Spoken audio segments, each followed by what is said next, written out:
En lo alto de una colina envuelta por la niebla, se alzaba un monasterio tan antiguo que sus muros parecían respirar los secretos de los siglos. Los aldeanos lo llamaban la Casa del Silencio, porque dentro de sus muros no se escuchaba más que el eco del viento golpeando los vitrales. Pero hubo un tiempo en que aquel lugar vibraba con cantos de fe, oraciones y esperanza. Fue allí donde vivió Fray Esteban, un hombre cuya devoción rozaba lo inhumano. Oraba más que dormía, ayunaba más que comía, y su voz, al entonar los salmos, hacía llorar incluso a los más endurecidos. Sin embargo, bajo aquella capa de santidad, un vacío crecía. Era un vacío que ningún rezo podía llenar.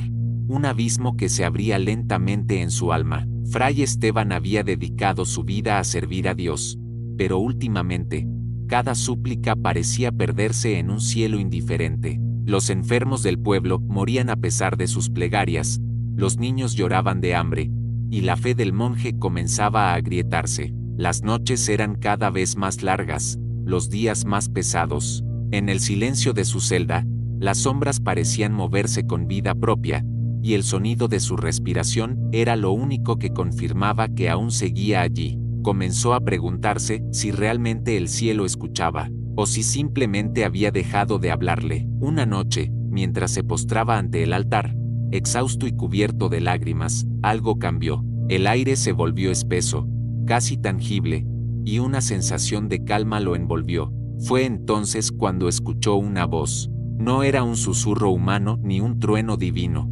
Era algo, entre ambos, una voz que parecía conocer cada pensamiento, cada herida, cada deseo oculto. He escuchado tus ruegos, dijo, y he visto tu fe ser ignorada, pero puedo darte el poder que buscas. Puedo darte la fuerza para sanar a los enfermos, para devolver la esperanza a los que han perdido todo. Si tan solo confías en mí. Fray Esteban se estremeció. Creyó que era el mismo Dios hablándole. Después de todo, ¿quién más respondería a un alma tan desesperada?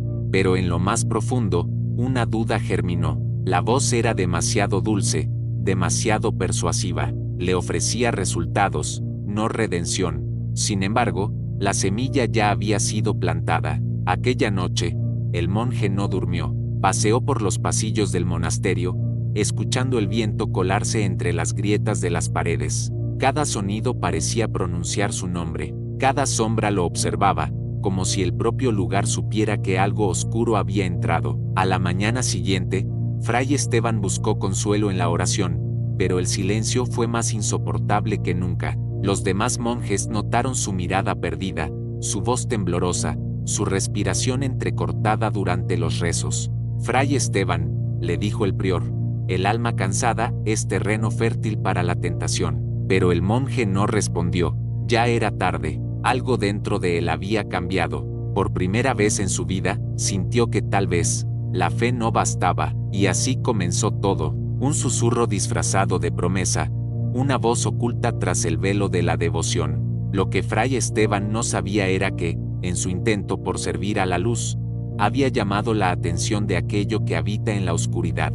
Las campanas del monasterio sonaban con un eco pesado aquella noche. Un aire helado se colaba por las rendijas de piedra, y las velas parecían arder con una intensidad enfermiza.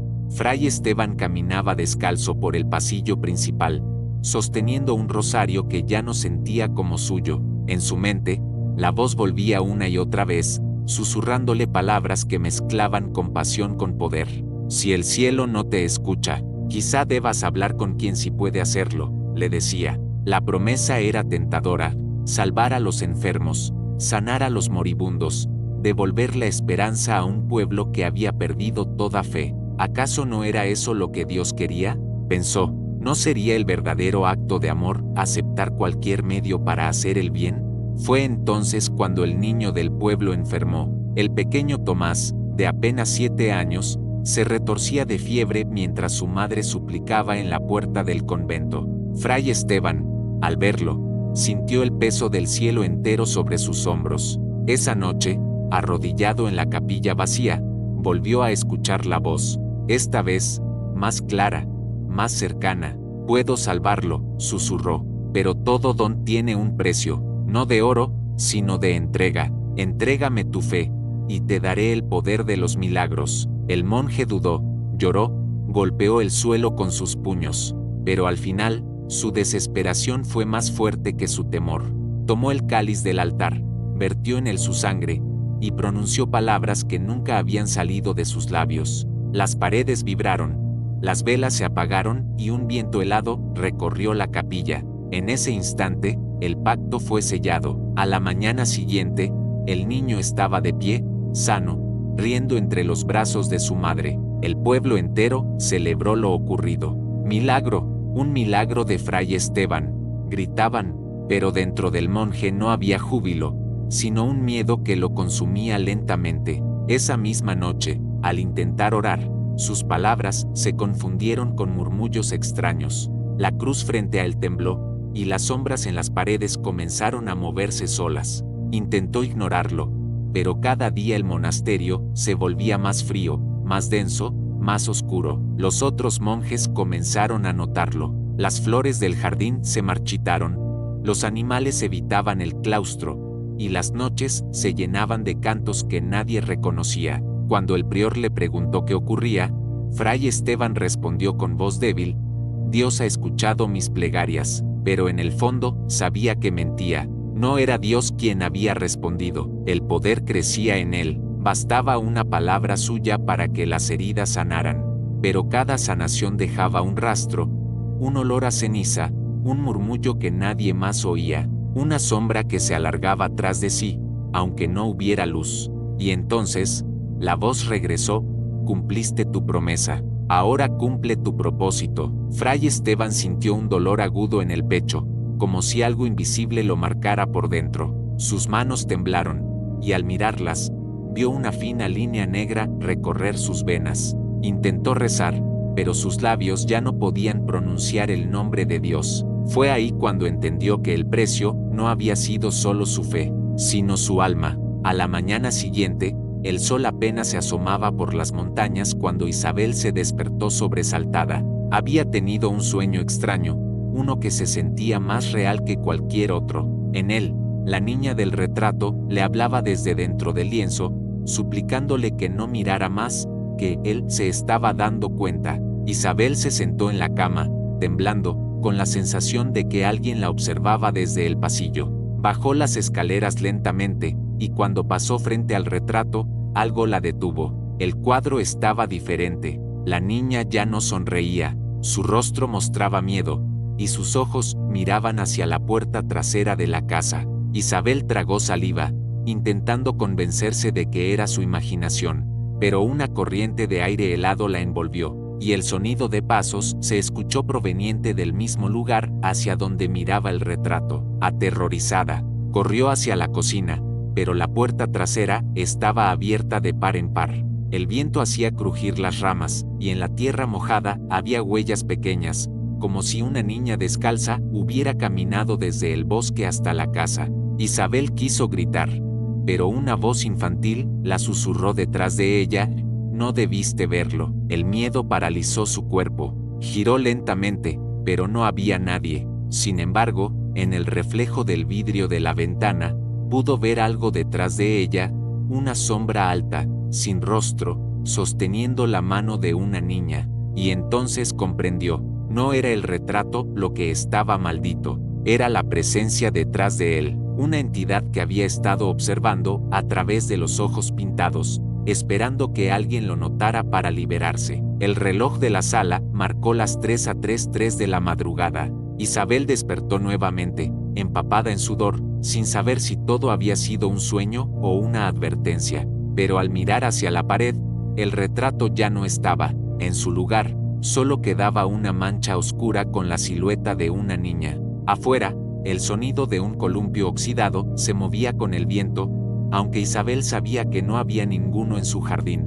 Ella salió temblando, guiada por el chirrido, y lo vio: un columpio, antiguo, colgando de un árbol seco, y en él, la niña del retrato, balanceándose lentamente, con los ojos completamente negros. El monasterio estaba en silencio absoluto aquella noche, pero dentro de su cripta, Fray Esteban sentía cada sombra como un susurro de condena y redención. Su cuerpo estaba exhausto, marcado por noches enteras de penitencia y flagelos, pero su espíritu aún buscaba la luz. Sabía que el pacto que había hecho lo había alejado de Dios, pero también comprendía que la única forma de romperlo era a través de la entrega total, del sacrificio consciente de su poder y orgullo. Caminó lentamente hacia el altar central, donde el cáliz que había utilizado para sellar el pacto brillaba débilmente bajo la luz de las velas, y comenzó a rezar con cada fibra de su ser, pidiendo perdón y pidiendo fuerza para rectificar su error. Mientras pronunciaba las palabras de arrepentimiento, la cripta se llenó de un viento cálido que parecía envolverlo y acariciarlo. Las sombras comenzaron a retroceder, y la voz que lo había tentado, aquella misma que lo había seducido con promesas de poder, se desvaneció en un murmullo impotente. Fray Esteban sintió un alivio profundo, pero también comprendió que su camino hacia la redención no terminaría allí. La verdadera fe no consiste en los milagros que hacemos, sino en la resistencia ante la tentación, en la humildad de reconocer nuestros errores y en la valentía de enfrentarlos con corazón puro. Al salir de la cripta al amanecer, la luz del sol iluminó su rostro, y por primera vez en meses, sintió paz. El monasterio volvió a llenarse de cantos, y los aldeanos notaron un cambio en la presencia de Fray Esteban, más sereno, más humano, más cercano a la divinidad que siempre había buscado. Su historia se convirtió en leyenda, un relato que los monjes contaban para advertir sobre los peligros de la tentación y la importancia de la fe verdadera. Y tú, que has escuchado esta historia, recuerda, la verdadera fuerza está en resistir la oscuridad, en mantener la fe cuando todo parece perdido y en no ceder ante promesas que el alma sabe que no son divinas. Si quieres más historias que desafían la fe, revelan secretos oscuros y despiertan el alma, suscríbete ahora y activa la campana. No permitas que la oscuridad te alcance sin estar preparado.